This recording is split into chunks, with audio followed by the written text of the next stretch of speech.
This is Do It for a Living, your source for inside information on the future of automotive performance. Because we have learned over time how to create a team of leaders in our company that understand the goals and they understand that they have the authority to do their job, it has unleashed me to go back to doing what needs to be done to move these things forward, where I don't have to worry about the operations day to day.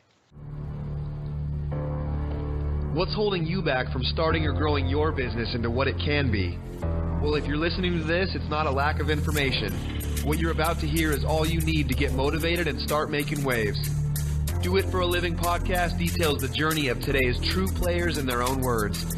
Find out how they broke out so you can too. The time is now. The time is always now.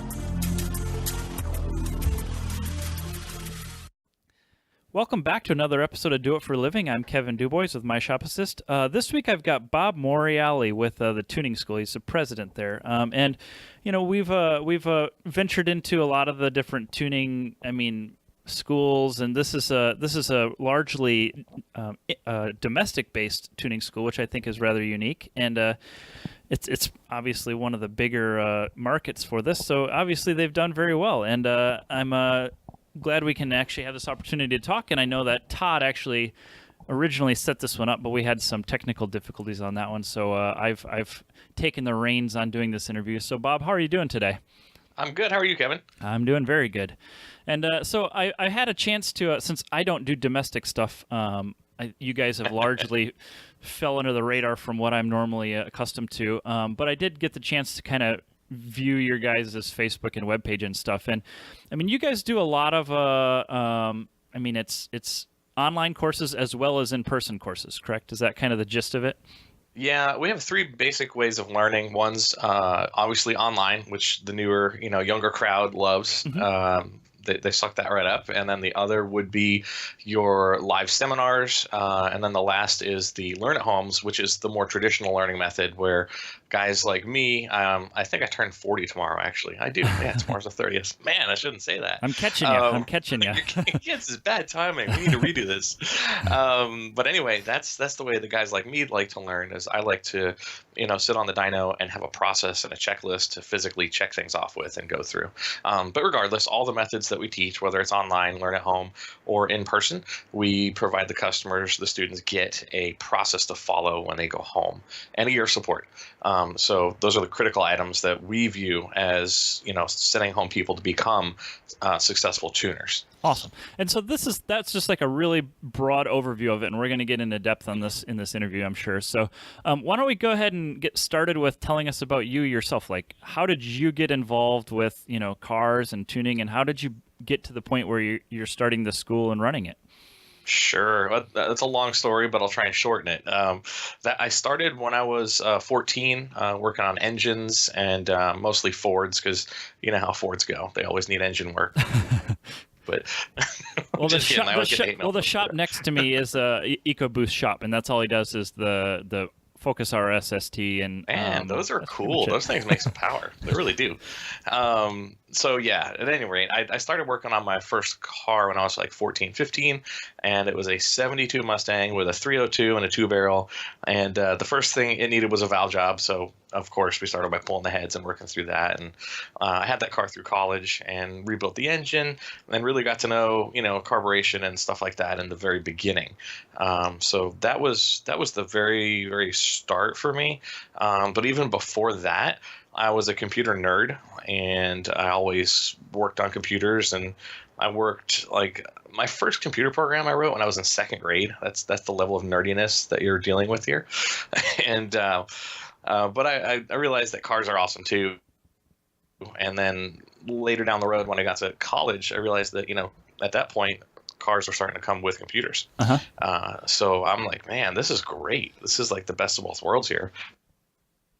And when I started dating my future wife, her dad had a Buick Grand National, 87 Grand National. GNX, and yeah, it was awesome. And of course I came into the world with, hey, we got this cool Mustang. It's a V8. And what is this, little 3.8 liter V6, that you've got here. He took me for a ride, and I'm like, oh, okay, this is a different level. And see, the hard part for me was he's a he was an engineer with Pratt & Whitney, putting rockets into orbit. So, how do you impress a guy like that? That's a hard one to work with. And what I realized was he wanted to go faster. I'm like, this is an opportunity here. So he said, hey, let's go to the drag strip. And at that time, we were over at the old Motorsports Park, which is now PBIR, Palm Beach International Raceway.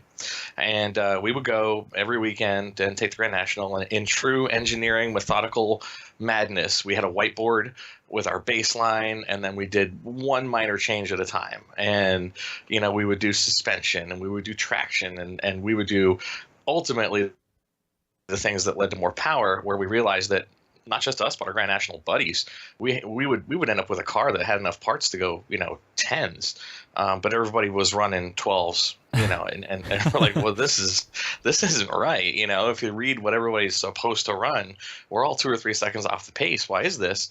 And back then, we're talking mid 90s, back then, the tuning thing wasn't really a thing. It was more like you did a mail order chip, and it came in the mail, and $300 later, you're going faster, but really you're not. And that was a bad model of the early tuning industry. And I understand the need, and the supply was just a couple of people knew how to work in hex and actually do that.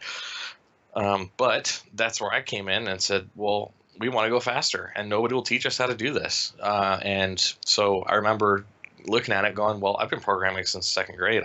I could look at this computer and figure out how it works. And my father-in-law, he was a process controls engineer. So to him, how a computer controlled a car was really no big deal. He's used to really more high-tech aerospace stuff, but the same principles applied. And so the cool part was he never once just opened up the book for me and said, here, this is how this all works. He just said, hey, I want to go faster, and I want you to figure out how the computer works. And I'm like, okay, this ought to be easy. But I had a background in engines. I understood how they worked, and I had a background in computers. I understood how they worked. And then once we started actually working with the old school, now they're old school companies, we worked with Chu Engineering they created something called Direct Scan.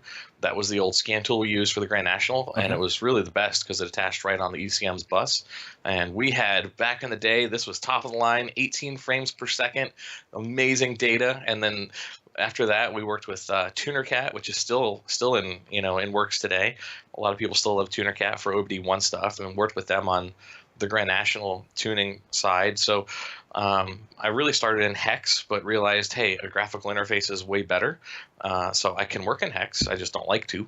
And back in the day, that's what everybody did. So once we realized that we could actually tune and scan, and we knew what data was going on with the car, we got to that point of understanding.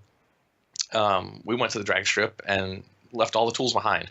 And we picked up like 1.2 seconds on our ET, and I think it was like 7 miles per hour just through tuning. I'm like, man, this is where it's at. This is where we've been missing it the whole time. The people that you were kind of, whether it be forums or in person, but you were both on parts onto the car, not really going faster. Is basically what you were saying, right?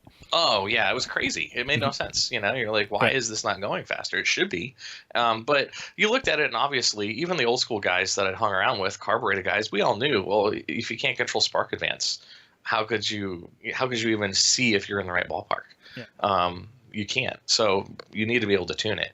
And everybody was so gun shy. I remember reading the catalogs from back in the late 80s, early 90s, mid 90s, where guys were selling EFI friendly camshafts because there was no real EFI tuning at that point of the stock OEM computers. Mm-hmm. And you look at it now and you're like, wow, we really did not know a whole lot back then. It took a while to come around, but Did you go to college then? Did you finish? Yeah, I did. I went to the University of South Florida for business, actually, of all things. But I do a lot more on, I think, what people would normally define as engineering type stuff. Yeah. Really from all the way back then until now. But the business side, I'm glad I got some of that education because it's helped me in running and growing the tuning school. Yeah.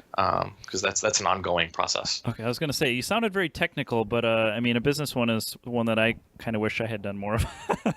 So yeah, it gets to the point where, and the technical stuff comes naturally for me just because I've been doing it forever. But The business stuff takes a little more effort because in my brain, it's just like, hey, you know what? You got this job to do. Let's go do it. And I move on and I go do it. I expect the same from everybody. That's my natural instinct. And then I come to realize that that's not really how it works in life. Sometimes you really got to figure out how people work, what motivates them, and then help to motivate your team. Oh, and by the way, you have to build a team because you're going to become a bottleneck at some point. Yeah. And so after college, then what were you doing for a profession? I mean, did you jump right into like tinkering with cars and charging people for it, or were you day job? I was doing the research side of it all the way from 96 through about 2000, and that's when 01. I felt pretty good at that point that I could help people, and especially in the Grand National community, we needed a lot of that help. And I was teaching people back then, and I didn't consider myself an expert, but I was just relaying what I knew and watching cars go faster. And we had a company we formed, and we were selling packages with 386 and 486 laptops, these big bulky things that we laugh at now. And we were selling them along with the software that you needed to scan and a EEPROM flashing device to tune with, and there wasn't enough money in it to be a standalone company that I didn't have to work back then. I just did it on the side. Okay. But we went to the Buick GS Nationals, and I looked back at those old pictures, and I had a lot more hair, but I realized that was a fun time. But I also worked at AOL doing tech support. Okay. And that was also quite challenging because at that time everybody was on dial-up modems. Yeah. And they had no business being on dial-up and modems. You guys sent out your CDs to everybody, right? We did, yeah, that's right. And every one of them had a problem with an IRQ line or something goofy in there. Back in the 486 days, nothing was easy back then. Yep. I was a part of that time too, so I remember all too well trying to dial up and everything. Well, let me tell you how much of a nerd I was. I actually had my own bulletin board back then. I created it. And we had, back when it was dial-up, point-to-point dial-up service, there was no broad internet back in, 95, I want to say, 94. And that's how nerdy I was. We had people dialing in. And I remember one day my dad came in, and he goes, "What is this thing I hear about Windows?" And I'm like, "Oh, Lord, how do I explain this one to me?" Because he didn't understand what any of it was and why people were dialing into my computer to do things like trade wars that were, basic games that were so basic on bulletin boards back then. But all nerd stuff, 100% nerd stuff. Yeah. Was it Merc? Is that what it's called? It's been so long since I don't even remember any of the stuff we played, but. Yeah. I was in a trade wars, but that's the nerdy side. I'm glad I'm married, so that's good. All right. Yep, that's funny. The industries we tend to, or not the industry, but the market and the people that we hang around with are generally like 90% male. yeah, right, exactly. Nerds. Yep, and even the car stuff too. It's just as bad there. So that's true. It's true. And the girls that come through classes, the women are interesting because they have that same nerdy tendency, but they're also way more attentive to detail. Okay. And as a result, it's interesting because, in a class like that, the dudes might not be focused or they'll come and go on their focus, but the girls, they get it and they'll ask questions. It's kind of cool, Awesome. I know it's completely off topic, but girls make good nerds too. Do you think of yourself as an entrepreneur? Did you really set out to start the school? Is that something you were looking for? I always thought of myself as an entrepreneur. It's heavy in my family. Family history has a lot of that in it. I always knew I would start my own business, and interestingly, the first business I actually started, we were selling computer equipment to the government, and that was a very interesting and slow to get paid venture. That we were building computers and we were selling them to the government, and we actually ended up selling them to the school that I went to. So I was kind of hell bent on recouping my my investment in my tuition. Right. So my wife came home one day. I was married and I was still in college, and she goes, "Why are there 25 computers breaking in the living room?" Because the electric bill was going nuts, because we had these banks of computers. But yeah, that was our first business where we were doing that, and eventually computers became commodities, and like sliced bread, and you can't compete with the likes of Dell unless you're on a massive scale. So I went back to the car side, and when our first daughter was born, we started our second company, which was Precision Motorsports, and we were a shop that did everything, and we started that in my garage.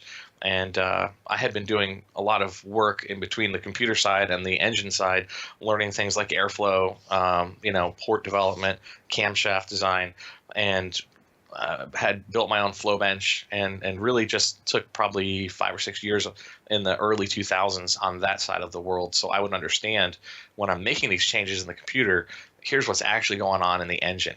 And so a lot of my stuff I would buy the right books, and I was self-taught, so that I would understand. I really had that. I just wanted to know. But that was our second company, and we sold that in 2010. The tuning school, we actually started it officially back in 2007, but I had been teaching since the late 90s. Okay. So the tuning school's been around for about 11 years now, and it's been growing well.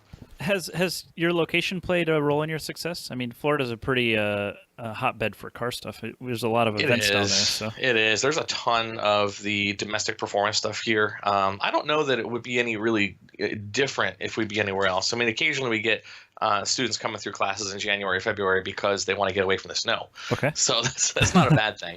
But no, I don't know that if we were, in some other state that it would really be a whole lot different, because our student base is all over the world. So they come in from all over the place, and typically they'll fly into a class that works well for their schedule. So sometimes they'll want to come out and, we do classes in Houston and they want to check out Texas, so they'll fly in there or whatever. Okay. But yeah, it's a good place to be. Now, are you traveling personally around to different classes, or do you have instructors that travel around, or is it all done at your location then?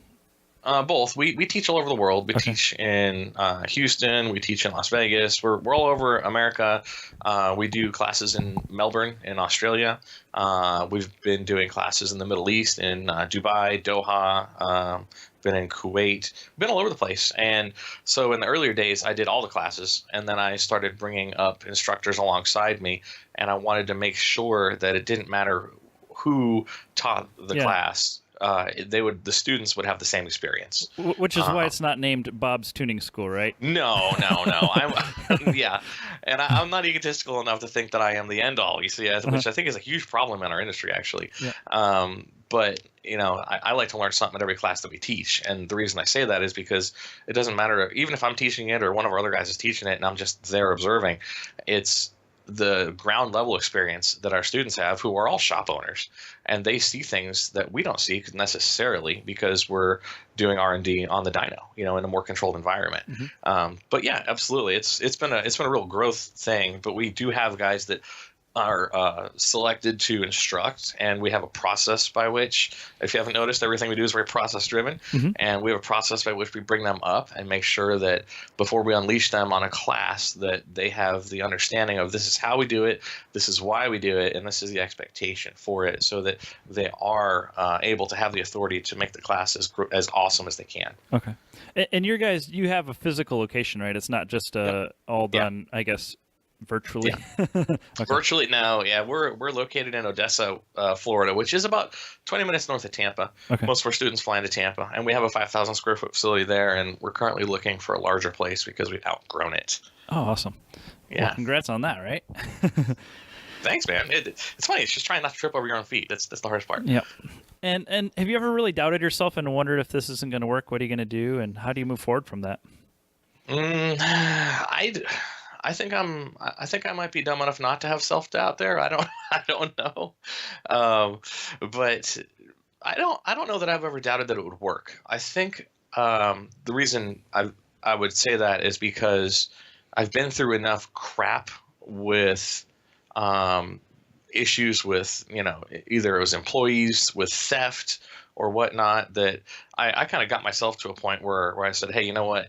And by the way, we're a Christian company, and I was doing all the wrong things in hiring people. I was hiring the people I thought should be hired, the way that I thought it should be done, and in my own wisdom, which was pretty limited. So, when we had problems, we had bigger problems where we had, theft and things like that, where employees were stealing. We got to the point where we had to start over. And we said, hey, you know what? We're about out of money. People are stealing here, and they're doing really rotten things. And let's clear the deck. And you know what? This time around, I'm not gonna do the rehiring. I just prayed about it, and I said, all right, God, whoever you want to provide, this is who we're gonna hire. And so it was really hard. It was really hard. We went through a really rough time. It was about 8 years ago. Went through a really rough time where we had very few people in the company because we had a lot of theft, and we had to get rid of a bunch of people because you can't have a thief in the company. It doesn't do you very good. And people I wanted to hire throughout that following year or so I would go home and pray about it, and I'd hear nothing, so I didn't hire him. And then ultimately God provided the right people, and now we have an amazing team, which is a team of leaders, and a team of people that understand their roles, and they understand that they have the authority to do the job that's required of them to move the ball forward. It's been a long stretch, but that would be the closest I would say we've ever come to be able to rightly answer your question of what if this doesn't work. Okay. Now I'm not worried about it. And you don't have to go into too much details if you don't want. But when you say theft, I mean, this is a tuning school, so I mean they're probably stealing cash is what I would assume, because you don't have like with the performance shop, like there's parts everywhere, there's tools, there's stuff that can disappear and nobody knows, right? I mean, sure. With the school, is it computers and equipment as well? I mean, what kind of theft happens? It was worse than that. So basically, we had one of the employees that I had hired about 5 years prior, and he was not very respectful. I don't know why I kept him on board. I was not very good at my job back then of understanding how to properly run the company and, dealing with people. And I ended up, letting him stay there longer than he should have. And he got to a point one day where he was doing a private class, teaching a private class, doing the job we were paying him to do. And he got upset because he was on probation, and I refused to let him come in on the weekend and work on his car. And as a result, he threw a hissy fit and in front of the customer and stormed off. And so I finished the class, apologized to the customer, and the employee refused to come back to the shop. And I said, all right, well, I need your keys. And he got mad. And I said, listen, this is our facility, and I know you're going to come back anyway because, you're just going to do it. Mm-hmm. And he said, no, come get the keys. And I'm like, well, if I have to come with the keys, then you don't belong here. So I went and got the keys, and we terminated him, and I thought that was that. But as it turned out, every month thereafter, we found that our income was dropping. And, we're not perfect, but we know that our revenue, we typically grow between 40 and 60% per year. And we were just going, wow, this is bad. The money leaving the bank, and the sales are not coming in.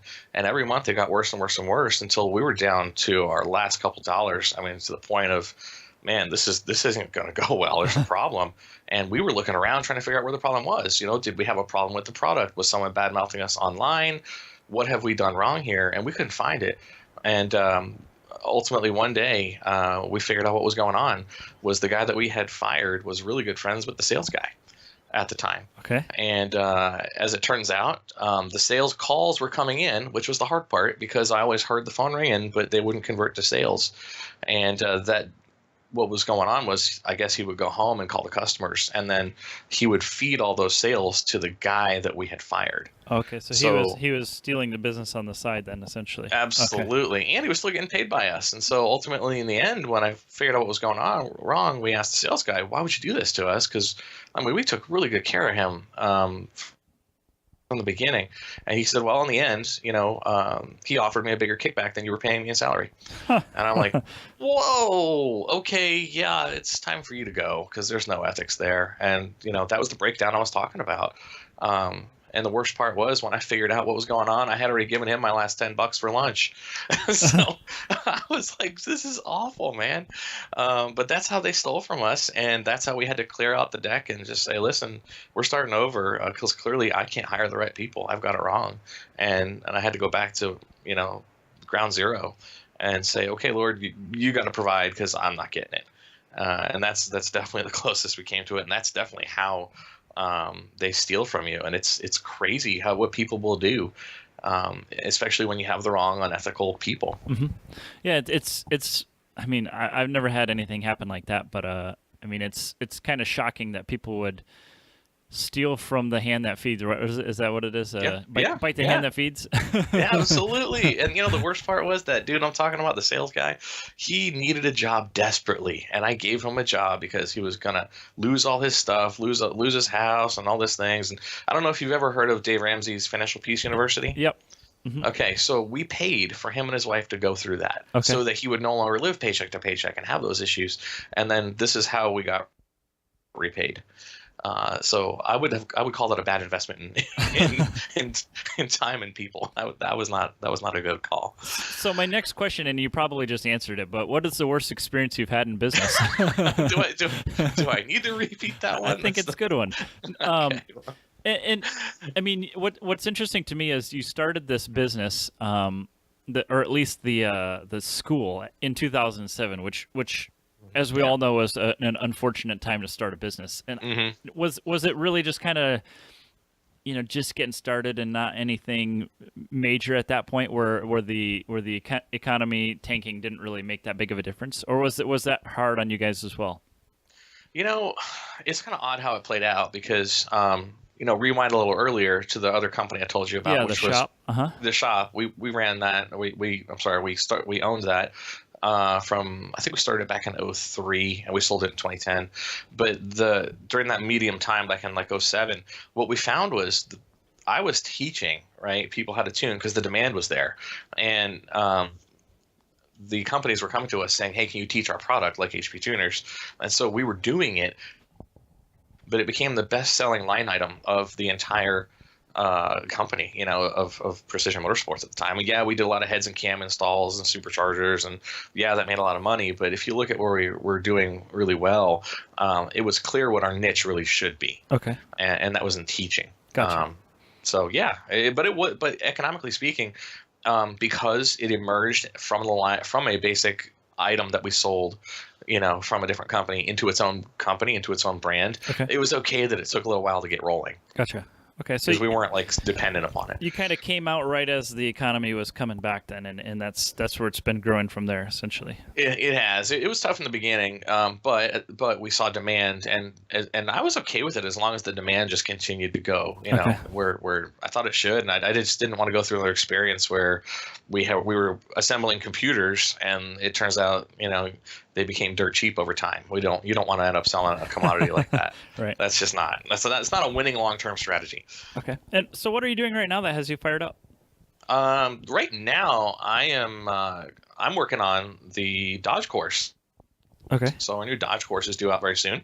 It is awesome, and I think people are going to absolutely love that. And the Dodges are a really unique area of the market. GM and Ford, everybody loves their Camaros, their Corvettes, their Mustangs. They tune well, they perform well, and really since Dodge has come out with like the Hellcat and cars like that, they've been, at least our customer base has taken them a lot more seriously, because prior to that, go back to like 06, 07, 08, when the Hemis first started rolling around, they were more like a show car, back in that. They're big cars, they're heavy cars, they weren't quite as fast as their counterparts from GM and Ford, but now you have these Dodges that are out there just killing it. They're still big and heavy. They're just much more horsepower. They're still big and heavy. Yeah, absolutely. Exactly. Nothing wrong with that. They just have a lot more oomph behind them now. They do. Absolutely, man. They got a lot more, superchargers fix a lot of problems, put it that way. Okay. Is there a lot of people tuning those cars? I mean, yeah, it's similar to how I described it in the beginning when we first started tuning back in the mid-90s. It's kind of like the Wild Wild West. Okay. That's how it was back then for GMs with OBD1 stuff. Yeah. And whereas now that's the Dodge market. And so we've done a lot of research and understanding and whatnot with how the whole system works together. How does on the Dodge, particularly, how does the artificial neural network work? It's very complex. So a lot of people just turn it off. Okay, well, is that the right move to make when you're tuning your 500 or 600 horsepower charger? That depends. So there's a lot of that sort of stuff that we have. That's the value of the courses that we build, so that when the guys go either home and try and tune their car, or the shop owner gets a charger in, he can follow a process and he'll be fine. But that's got me really excited, because it's been several years, plural, like years in the making. Okay. And when we do any course development, it typically is 6 months to a year, and the Dodge has been more than that. So I'm excited that it's finally rolling around. But I actually think that it's a result of the business side working better. I know that sounds kind of weird, but because we have learned over time how to create a team of leaders in our company that understand the goals, and they understand that they have the authority to do their jobs, and that sort of thing, it has unleashed me to go back to doing what needs to be done to move these things forward, where I don't have to worry about the operations day to day. Okay. And yeah, I mean, you're exactly right in that having the business set up properly allows you to venture into the new things. So I mean, that's ultimately how we grow, right? Absolutely, man. I mean, you really can't put out fires and put out new product at the same time. Yep. That doesn't work. long term. You just won't put anything out. Okay, let's pause for a quick break, and then we'll come back with more of a story about the school.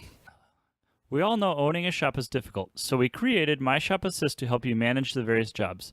Whether you run a machine shop, a performance tuning shop, build off-road trucks, or even do powder coating, My Shop Assist can help you.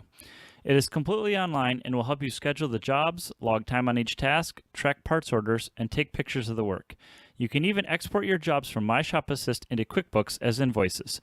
So if you're interested to improve operations at your shop, check out myshopassist.com to start your 30-day free trial. All right, Bob. So the tuning school is out of Florida, and you said you have a 5,000 square foot facility. Do you guys own that, or do you rent that?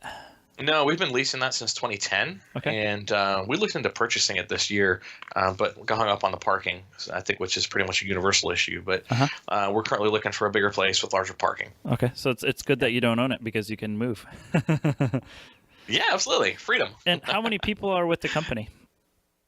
We have about 12 here in Tampa, and we have several others around the world that teach. We have some guys in Houston and various other places. So I think all in all, any given day, we're about 15.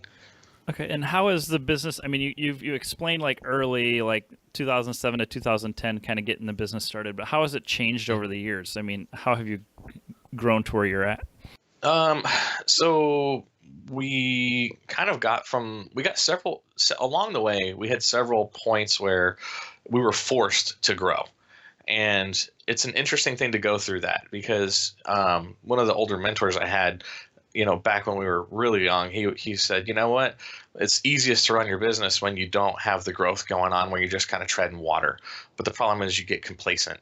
And so when you start the growth pattern, you start to look at how, let's say you go to an event and you say, well, we're growing. How do people know that you're growing?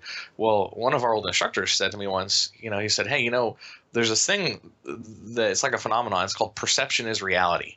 And I'm like, I don't really get that. And he says, take for example, we roll up in our 1995 F-150 with an open car trailer in the back to a car event, and we were there as the tuning school. What do people perceive as the tuning school? How do they think of your company versus you roll up in a diesel pickup truck with an enclosed trailer? And I'm like, never really thought of it that way. But that's the growth stuff that brings you to the next level. Now, I'm not saying you have to do it with debt. We're debt-free company. But the point is, the growth forces you to think bigger, and the customers then perceive you as bigger. And you're getting it right when your marketing is doing its job, your sales side is doing its job. You show up to events, you look clean, you're professional, you take care of customers on a level they can understand, and they're happy with you. And when they show up to your facility for classes, they go, oh, wow, we expected it would be bigger than this. And I'm like, well, here we are. And the thing is that's how the marketing side has done a job well, not to deceive anybody, but your marketing is doing its job, and you're showing up to the event looking clean, professional, with the right equipment, so that when they show up, their mindset is, I'm here to get a first class, world class educational experience. Yeah, the place is only 5,000 square feet, but man, if you look at the marketing stuff, you think we're like Edelbrock, or we got our own foundry or something. But we learned that early on, and that's the part of the growth that keys you into growing further, is that you realize, in order to take it to the next step, I need to make sure people understand that this is how we do things professionally, and this is how we look, and we're professional about it.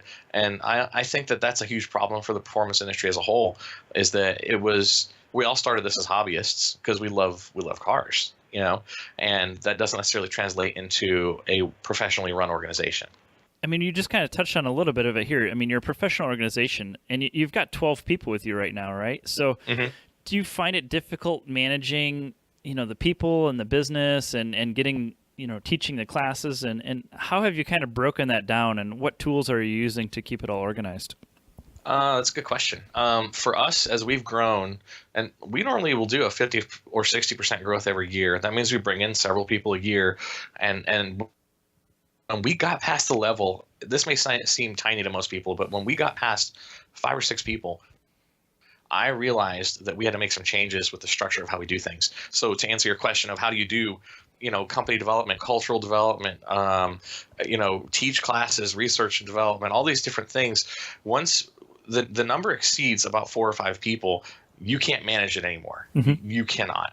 That's the normal ratio. And if you look at like how I believe like your platoons and stuff are typically set up in military, they're very small units. They're 5, maybe 10 people with one guy who's in charge. And once you exceed those numbers, things get real sloppy.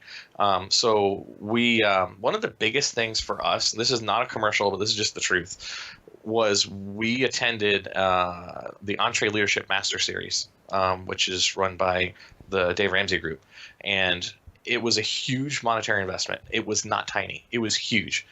2 of us went, and we went and listened for 4 days straight and came back and said, we're doing it wrong.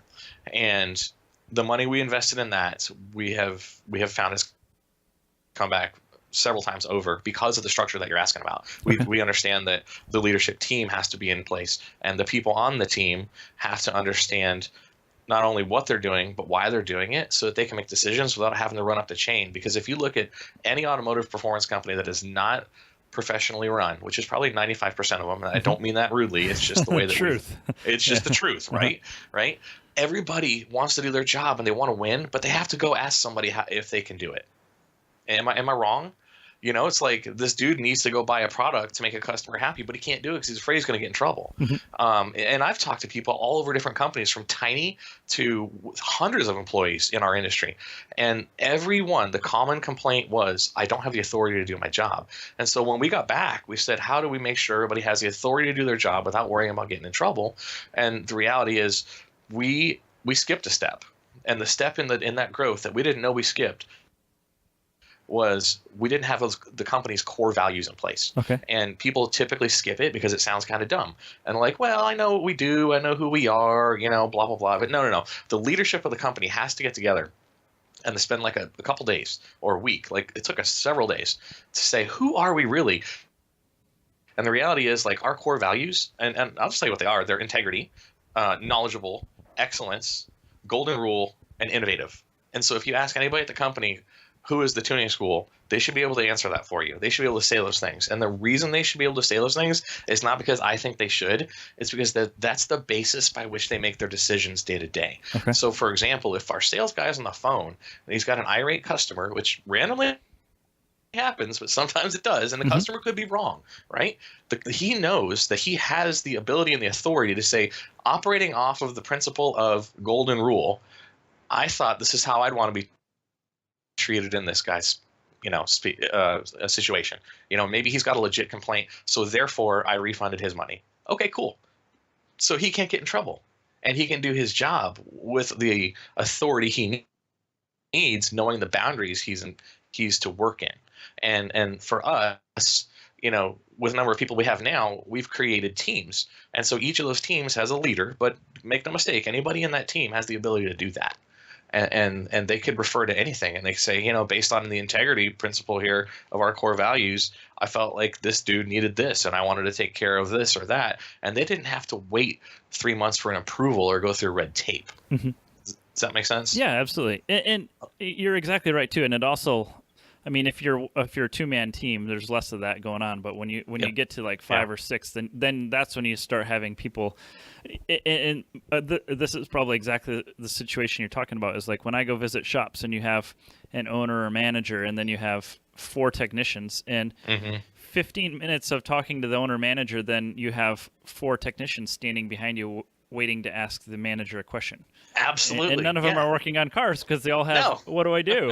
Yeah, absolutely. And, the thing is at the end of the day, if the guy that owns the place or the manager you're referring to could wrap his, mind around a different way of running it, where those people had the authority to go and say, hey, man, I got the wrong push rods for this build. I need to go get them ordered, go to the person, get who orders in the company, get that happening without consulting 8 different people, then they would become way more profitable. Because you know what, maybe, and this is honestly the hang up I find in most places, it's a control thing, right? Everybody needs to be in control. Yeah. And the people who have the purse strings have to be in control. And we have great accounting people at our company.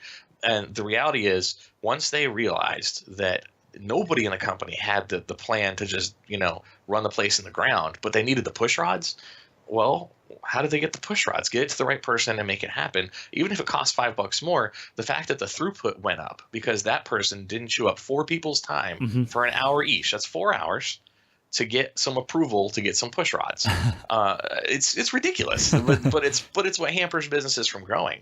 And the ultimate bottleneck is the guy that runs and owns the place. And I know that. I've experienced it. And I know that at the end of the day, if I don't let those things go, I will be the bottleneck in the company. And it's like having a clenched fist with $100 bill in it, saying this is mine. I will not let this go.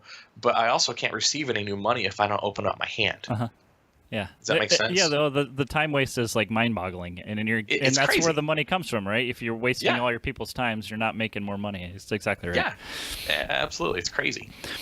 So your guys' primary source of revenue is obviously teaching. Is there any other ways you generate cash flow, or is that the bulk of it? No, that's the bulk of it. We do occasionally tune for customers, and we get requests every day, but the reality is we don't want to compete with the people that we've trained locally. Okay. So, there's plenty of great shops locally in the Tampa area that we refer people to every single day, and we just don't ever want them to be of the concern that they had to compete with the guys that taught them for the business. I wouldn't want to be in that position. That would violate our golden rule core value there. So that's one. And number two, our time is best spent figuring out new whether it's Dodge or whatever the new GM thing they come up with, or Ford or whatever on the dyno, so that we can pass that information along to our students and our customer base. Because hey, you know what? They're all shop owners and they're going to see that car real soon. So if we're over here tuning a 98 Trans Am, which we've done 4,000 times, and not learning anything new, we're not doing anybody any favors. Okay. And the list of classes, I mean, you do also offer product-specific classes too. So your courses are not just entirely, tuning a particular vehicle, but it's also tuning with a particular tool, correct? Yeah, and that's actually one of the things that makes us different from, I think, anybody else. And I know that we're hardcore in process-driven.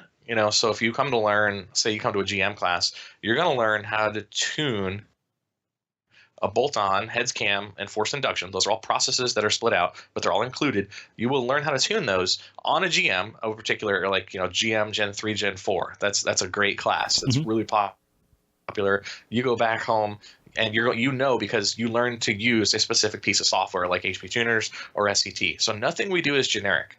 Everything we do is specific. So we figured out early on that this thing is complicated enough that we need to drill down to the point of process and product, so that they know this is the process I follow when I'm using HP Tuners. This is the process I follow when I'm tuning a whatever with SCT.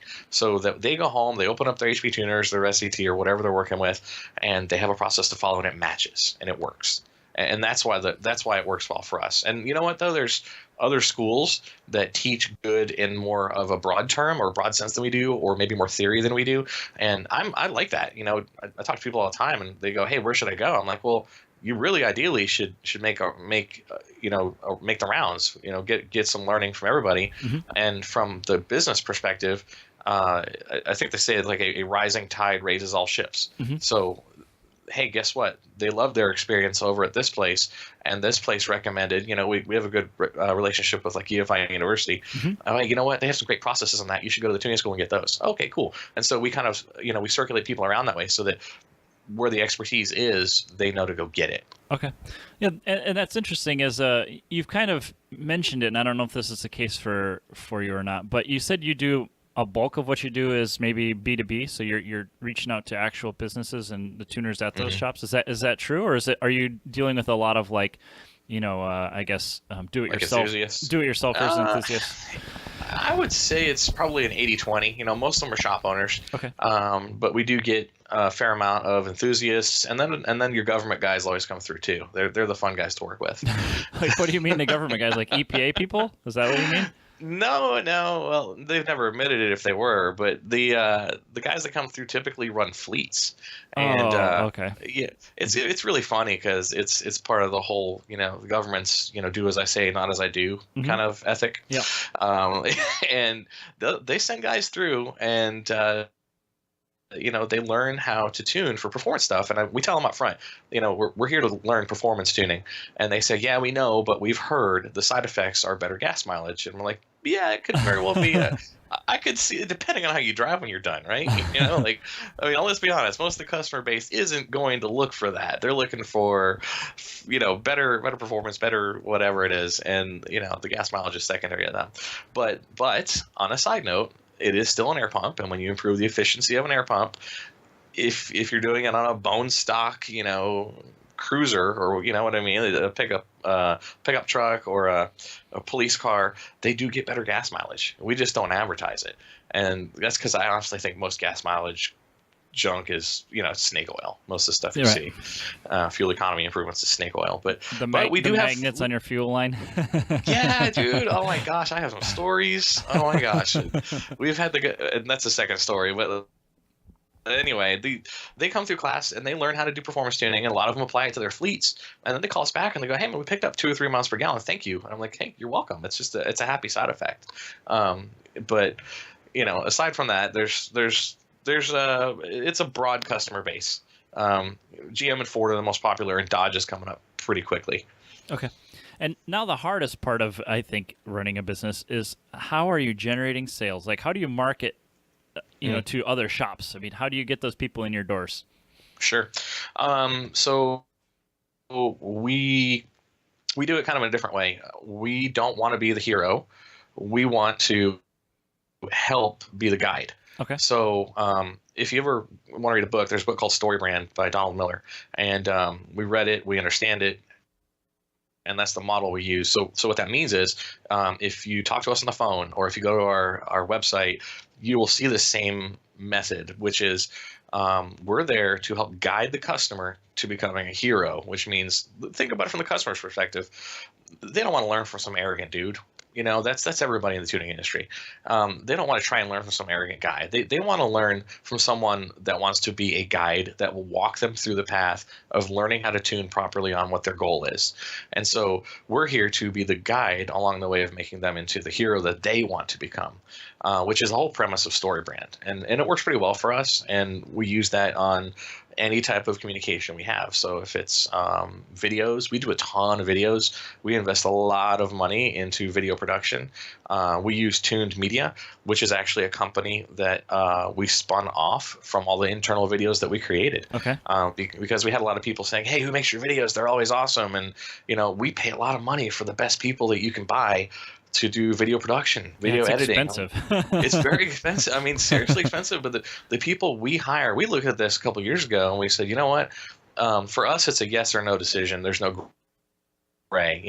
Execute violently. So if you're going to do something, do it 100%. And so I looked at it and I said, media-wise, our media was awful because we were using a cell phone and a microphone from 30 feet away.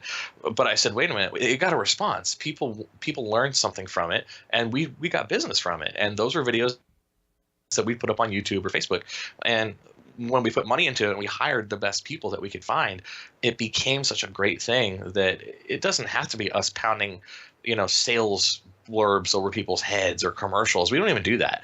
Our stuff is we get business by earning people's trust when we teach them little tidbits for free. And so when you look at any of our Tech Tuesdays, there's hundreds of Tech Tuesdays that we've done for the last 5 years. And, different various topics, whether they're tuning related or fuel. We did a whole fuel series. We had an expert series where you could see people like Brian Tooley talking. And these are just value adds that we give the industry for free. But the reality is every time we release a video for free, although it costs us a lot of money to produce it, and we give away some tech info, it builds a level of trust with the people watching it.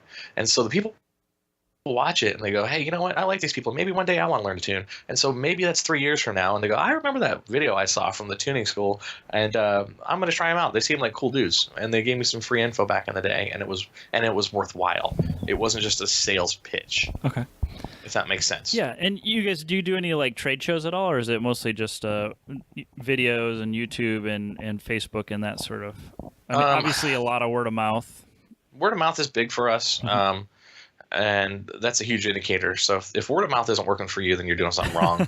I'm just saying. Yeah. I mean, you can have the wrong kind of word of mouth, but we do SEMA. We actually have a booth at SEMA this year. Normally we would hang around and kind of help as we could with other partners that we have in the industry, whether it was, dyno companies or software companies.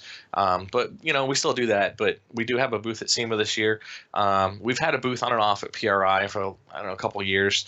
But yeah, we view those as business to business development, where there are other ones that we've also done for several years, like Hot Rod Power Tour, where that's not a business to business. Yeah, you can have a beer after work with someone who's also a vendor, but it's you're technically there for the customer at that point.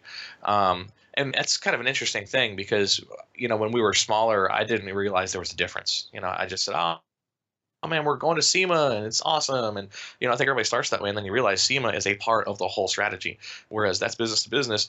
But that does nothing, and nothing against SEMA. That does very little or nothing for getting your brand related to the customer, which is what things like LS Fest, Hot Rod Power Tour, those types of things do. That's where the customers are. So when you're running a professional company, you have to look at it and say, how do I balance my budget with the marketing world so that I spend some money on business to business, I spend some money on business to customer, so that end user gets to know who we are. Because the problem is without either of those, you're not going to win long term. But you do win when at the end of the day, in fact, I'll give you a great marker for us. It was about a year ago. We had been to Hot Rod Power Tour 2 years in a row. This was our third year. And we had a customer call us up, and we have awesome customers. And the customer said to us, we have a problem. You have to check this right now. And I said, what is it? It sounds really scary. Is someone pirating the material? Because, we've had that happen. And we do prosecute them. So what is it? And he said, go on eBay and check out this link. And I opened up the link, and it was some dude selling a bag of stickers that he had from the performance industry. He basically, what I think they did was they walked around SEMA or Power Tour, or I don't know, and picked up like an Edelbrock sticker, a Holly sticker, and then he's like, check this out, there's a tuning school sticker in there, and these are all pirated. These are all ones they've copied and printed, and now they're making money off your stickers. And I'm like, amen, because that means we've made it. Come on, man. And now you don't have to print off stickers anymore. Other people are making them for you, right? Yeah, absolutely, dude. Let them go. Print, please. You gave them away for free. I give them away. I'll pay you. Here. Go. But that was a big marker for us, because that's when we realized that from a customer's perspective, the fact that they wanted our sticker to be in the same bag as the guys like Holly and Edelbrock that have been around for 50 years or however long they've been around for, 70, whatever, that was big for us. And the fact that people took the time to copy that, man, that's huge. I mean, I'm not saying we've arrived, but that was a big step for us. Very cool. And it sounds weird, but it was a good thing for us to see that. Okay, switching gears, Yeah. How many hours a week are you working? Ooh, that depends on the week. So when I'm creating courses, the course production team goes into overdrive, and they'll typically do 60-hour weeks. But we don't do that forever. We don't want to burn out people. Okay. But for the most part, we do a 40 to 50-hour week, somewhere in that range. Okay. And I would say that everybody does a little more than 40. If they're not doing 50, they're obviously, our team is full of rock stars, so you're not going to hear them complaining about it. And they know it's not forced. They do it of their own accord. Mm-hmm. So it's kind of cool. But, I'd say we probably average between, 45 and 50. But we try not to burn anybody out, because we know that family is the first priority. Okay. And before we even started recording the podcast here, you and I were talking, we both have kids. So has having the kids changed your work schedule over the years? It changed the schedule, but here's the cool part. It's all they've ever known. Our kids have only ever known us as, running the older company and the tuning school. They've only ever known us as entrepreneurs and running the company. So before we had kids, we would go into work and we would stay until 9, 10 o'clock at night, my wife and I. And my wife is a CPA. Okay. And so she is our legitimate CFO. Yeah. There's an up and a down to that. The up is I have a CPA on staff. The down is I have a CPA on staff. So when she asks, what did we spend this money on? She knows what we spent that money on. She gets it. But to her credit, without that element in the company, man, we would struggle because we wouldn't properly tough. spend. We would struggle. Does the pay justify the time spent? You know, I think I back when I was employed, like working at AOL, that I looked at my paycheck every week and I saw what I got for bonuses and for the amount of time I spent. I have not done that once since being self-employed. So I can't really answer that. I can tell you that I enjoy what we do enough that I want to keep being passionate about pursuing its growth. And could I earn more money elsewhere? Yeah, absolutely. No question about it. Okay. And I think you could say that about a lot of the people on our team. They could earn more money elsewhere. I mean, they're well paid, don't get me wrong. But I think that over the years, we've all grown up with that understanding that we get to do what we love. We love where we work, and if we don't belong there.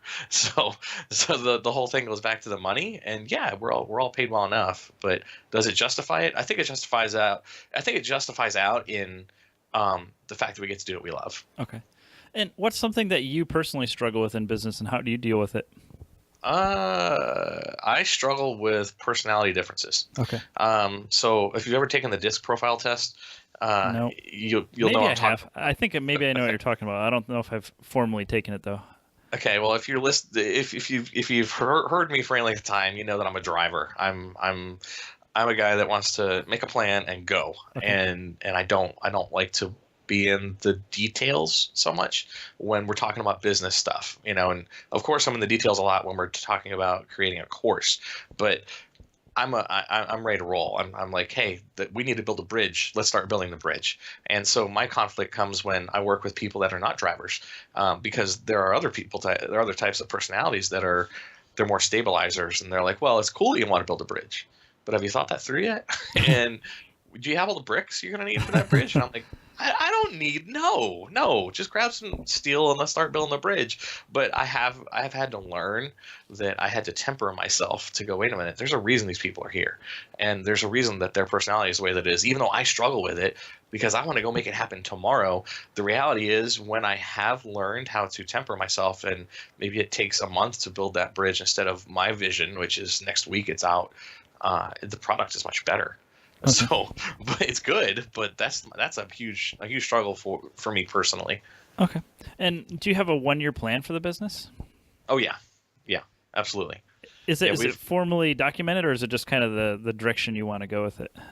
No, every year I cast a vision, and we typically do it towards the end of the year, okay. And so you'll know what we're planning on doing for the next year, and we look out a lot further than that, because like when we look at development cycle time to create a course, I mean, man, we're trying to get faster at it, but the reality is when you do what we do, it just takes time. And our expenses are heavily front loaded, so it might take us 6 months or a year making one change at a time to that brand new, whatever it is, Corvette that came out. But we understand it thoroughly and make a great course as a result of it. But that just means we can't put out 10 courses in 1 year. That means that we have to have a longer term plan. Okay. And then what about a 5-year plan? We definitely have a 5-year plan. We have some really huge, I think we call them big, hairy, audacious goals. Yeah. BHAGs. Uh-huh. They're there, and they're scary, but that's why they're on the 5-year plan. But yes, they definitely exist. Okay. And I mean, we've talked about this a lot in most of the recent podcasts, but with electric vehicles coming out and autonomous vehicles and stuff like that, you know, the direction that the automotive market is changing. And do you guys anticipate that affecting you at all? Is that something you've taken into consideration? You know, we've looked at it, and I think that there's potentially changes that will come from it, but I think there's a couple barriers to it. Number one, if you look at the carburetor, I look back at history to try and understand where we're going, right? And the carburetor, man, the last one was made, in 85, 86, the last carbureted production car, I think. And look in our industry still. There's still carburetors everywhere, and I'm not saying that's that's what one that was it like 2 years ago now. One of the SEMA awards was a carburetor. I know, right? You know, I'm like looking at this, going, really? No, I mean, I understand that our industry might be a bit slow to embrace some new stuff, and that's okay. But the reality is, there's a reason that carburetor was still around, and the base grew up with the carburetor. So for us, the base grew up with fuel injection. These guys aren't going to just switch to EVs tomorrow just because they're cool. Maybe your next 50 years from now that might be the thing, but I actually see it a little differently. I think that the innovative people in our industry will look at that as an opportunity, and let's say, okay, how do I integrate maybe a 200 horsepower electric motor with my 400 horsepower LS1, because that's the least horsepower an LS has ever made. I just chose that as a bad example. But anyways, I think that people will get innovative, and instead of just rejecting it, and yeah, you'll have people that'll reject, like the electric vehicle technology, but the realities are there. And I'm sure that as we move forward, those things will start to be embraced with the current vehicles that we have, with the older vehicles that we have. So like, go back to like the 90s, the early 90s, everybody was painting their, 68 Camaros purple and pink with goofy stripes on the side. And, they were hideous, and they all had a 350 small block with or maybe a 383 was the hot ticket. And those things pale in comparison to what everybody swaps into them now, right? With like a Magnuson supercharged, LS3 and whatever, and now we're making 200 horsepower and more. We're all horsepower junkies at the end of the day. We all love the sound, we love the feel, we love the way the cars drive. They're crazy. And I'm not going to say you're not going to get that from electric stuff, but I see that as an augment. I see it as a way that, man, you know what? You can still have your rumble, and you can get 200 horsepower more. What if I showed up with a sleeper? That would be cool. So I do think that that's a possibility. I also think that the guys at GM and Ford and Dodge, they know this, and I don't know that you're going to see, gasoline stuff disappear tomorrow. I don't really think that that's the case. I think that things are going to maybe take a lot longer to move forward, but I think it just depends on who you are in the market and what you want to do. But at the end of the day, you still have performance, and that's not going to stop. Awesome. And kind of getting close to the end here, what is something you love about running the business? I love watching and experiencing the ups and the downs. I know as crazy as that is, because I think I should say I just love the awesome freedom it gives me and that I'm out on a sailboat every day or something. My reality is no, no, and no. But it's just because I think that myself and the team that we have, we choose to be out there every day pushing forward. I love the growth, and you know what? The obstacles are there, and I understand that. And that if those obstacles weren't there, it wouldn't force us to become better at what we do. But that's what I love. It's crazy, but I do like that.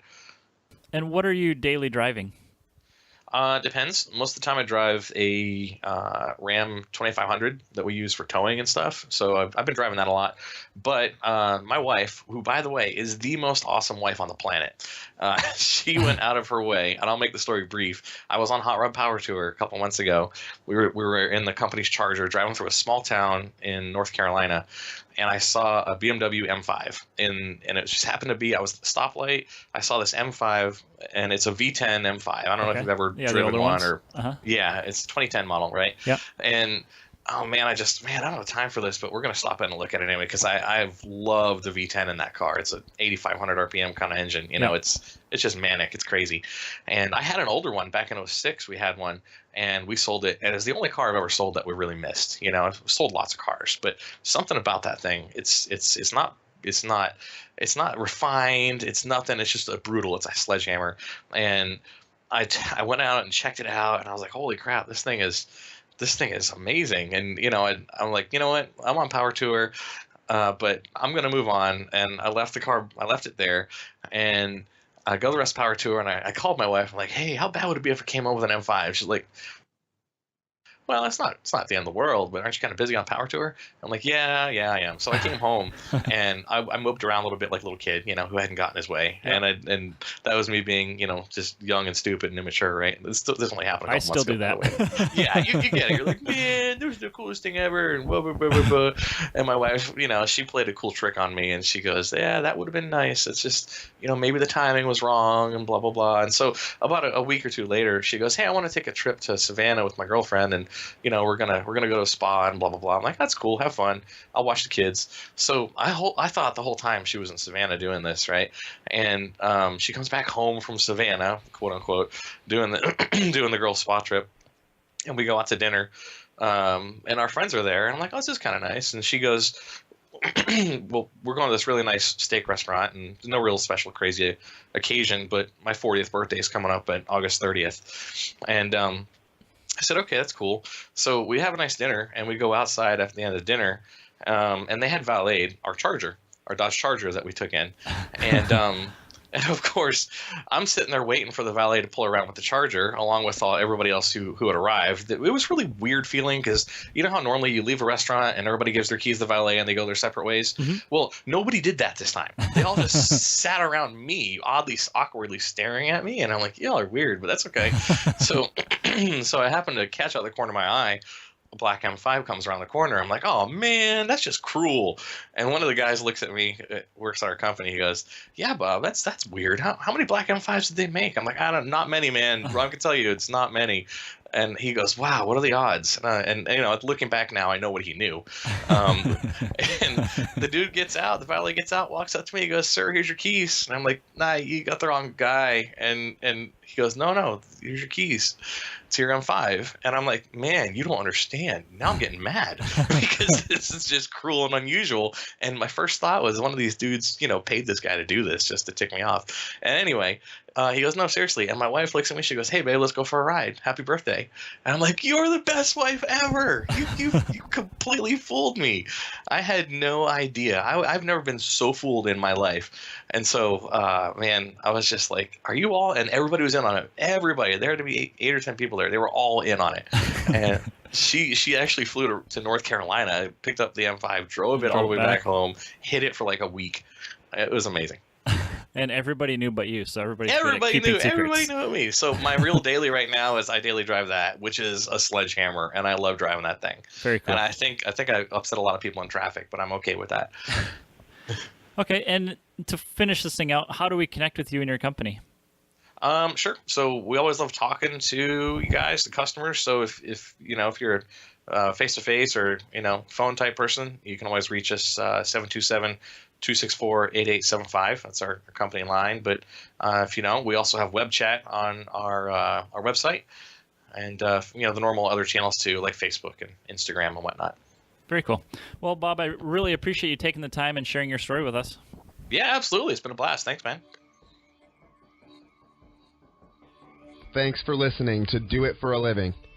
You can find out more about this guest, this show, and even details about what we just talked about at our website. Check out the Facebook page at facebook.com/doitforaliving and tell us who you want to hear from. And most importantly, subscribe to the podcast. Click subscribe. Do it now. Seriously. I'll wait while you grab your phone. Open up the podcast app. Tap the subscribe button. When you subscribe, you help us gain momentum and attract more high-level guests. Thanks for listening, and good luck.